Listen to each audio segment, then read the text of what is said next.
Hey, good morning, everybody. Mr. Cantrell here. The song you just heard from Alan Jackson pretty much sums up a lot of the feelings that everybody held 20 years ago tomorrow, what we now call Patriots Day, the attacks of 9/11, 2001. I think you'll find that a lot of people over the age of 35 have very vivid memories of that particular day, and we just wanted to take a couple minutes today and kind of convey along to you guys some of the significance of what happened that day. And there's just so many stories we could never cover them all, but we kind of want to scratch the surface a little bit, and hopefully that'll pique your interest enough.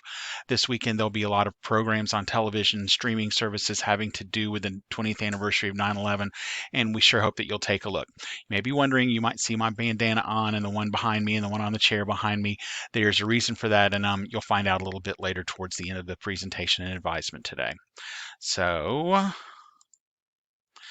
like I said, we are remembering the attacks of September 11th, 2001 today.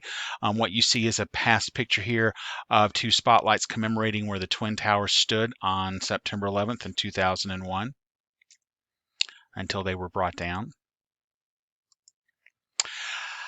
I think you'll find that if you talk to family members, I know in my life that what you see on the left, of course, is the attack of Pearl Harbor on December 7th, 1941.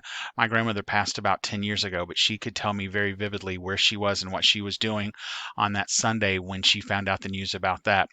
From my mother's generation, they remember very vividly where they were and what they were doing when they found out about President Kennedy's assassination in December of 1963. There's a couple of moments in my life that I can remember exactly where I was and what I was doing, but the most vivid one to me is September 11th of 2001. I was working in telecommunications at the time. It was a Tuesday morning. It was a beautiful day, all on the eastern seaboard, and I had just dropped my daughter off at preschool. She was 4 years old, and I was in the car, and they did a news break-in on the radio, and they let us know that a plane had crashed into the World Trade Centers. The reports were really sketchy. They thought that maybe it was a private plane, like a little Cessna, single-engine plane, something like that. There weren't a lot of witnesses' reports yet. This was just a few minutes after it happened. About 10 minutes after that, I was still driving to work, and the report came on. The person who was hosting the radio show said that a second plane has hit the other World Trade Center towers. He's like, "This is going to be the last you're going to hear from me today because this is a terrorist attack." And sure enough, he was correct. Oh my gosh.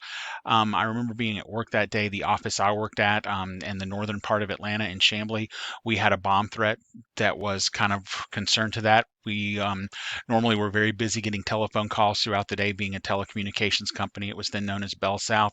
We got like no calls that day. Um, the news reports, what you see in the front of you are images of what we saw coming off of the television that day, of the planes, of the second plane hitting the tower. In the top center, you actually see this was right after the plane crashed, the Flight 93 in Pennsylvania. This is, of course, the second plane coming to the tower in New York City, the Pentagon being hit. There were about 4,500 planes in the air on the morning of September 11th. After they realized that we had 4 planes hijacked, they very quickly were able to bring those down within a couple of hours. And it was the most surreal thing, whereas there's normally very heavy air traffic in the United States for the next several days afterwards, there was no air traffic allowed in the United States because we just didn't know what we were dealing with. We didn't know what was coming on. Skyscrapers were evacuated in most major cities in the United States, including Atlanta, because again, we just didn't know what we were dealing with. Very easily, what the terrorists wanted that day was for the United States to back down, to say, hey, let these people in the Middle East have whatever they want to. Because make no mistake, this wasn't necessarily attack on Americans. This was attack on democracy, and it was attack on freedom and things that the radical terrorists did not believe in. What happened was amazing in the immediate aftermath of 9/11. Even with all the tragedy, even with all the lives that were lost, especially amongst New York City firefighters and members of the New York Police Department and others, the country came together. You guys, unfortunately, now you're faced with a country 20 years later that is very much at odds with each other. We've taken sides on political venues as far as the pandemic and the coronavirus and COVID-19 that's going on right now. It couldn't have been any more different 20 years ago in the immediate aftermath of 9/11. What you see in front of you are images of people that came together, of flags flying high and proud, and people showing that we were not going to be bullied by other parts of the world, that we were going to stand up, that we were going to recover from this, and we were going to be better than ever. And I think it did send a message to the community. I don't know if you realize, but the attacks of 9/11 represent only the third time that the United States has been attacked on its own soil. The first time being in the War of 1812 with an invasion from Great Britain. The second time being the attacks on Pearl Harbor in December 7th, 1941. And the last time being 20 years ago during the attacks of 9/11.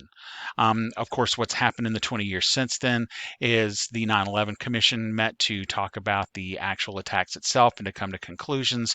The one aircraft that did not hit its target, Flight 93, is always of particular interest of me because the passengers on this flight figured out what was going on. They knew what they were dealing with. They knew that they were going to have to make a decision about, are they going to just sit there and let these hijackers, pick a target with this plane and use it as a missile.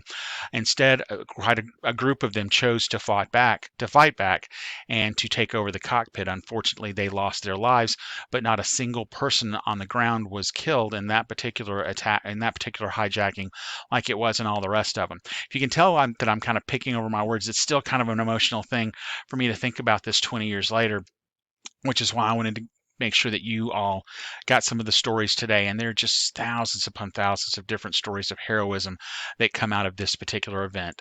The last slide I'm going to show you are going to be more modern slides. These are the aftermath of the attacks. What you see on the left is One Freedom Tower in the background. This was the building that was built to replace the two towers that were lost that day. What you see to the upper middle is these are the footprints of the two World Trade Centers that came down that day. Underground, underneath this plaza, there is a museum dedicated to those that lost their lives in the World Trade Center that day. Many artifacts that they were able to save from the many months that it took to clean up the incredible tragedy that occurred in New York City that day.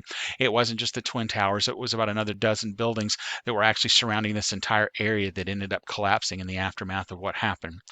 The upper right, this is in Shanksville, Pennsylvania. This is where Flight 93 crashed into the ground. All the passengers and crew aboard perished, and this memorial is dedicated to those souls. Of course, the Pentagon was hit in Washington again that day. We believe that the Flight 93 was actually headed towards the White House. The Pentagon, this is a nighttime view of the memorial that's has been built at the Pentagon that's dedicated to those that lost their lives at the Pentagon that day. So let me click back over here.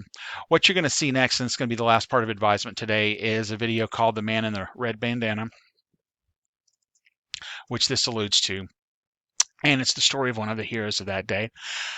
Like I said, I still get emotional about it, and I'm not even going to edit this out because I want you guys to know that that it's okay to be emotional about it, because it was such a strange occurrence in our country's history, and it was something that I lived through that day, and I wanted you guys to get a sense of it as well. So I hope you enjoy the video, and I hope you have a great weekend and a great Friday before that. Thanks, guys.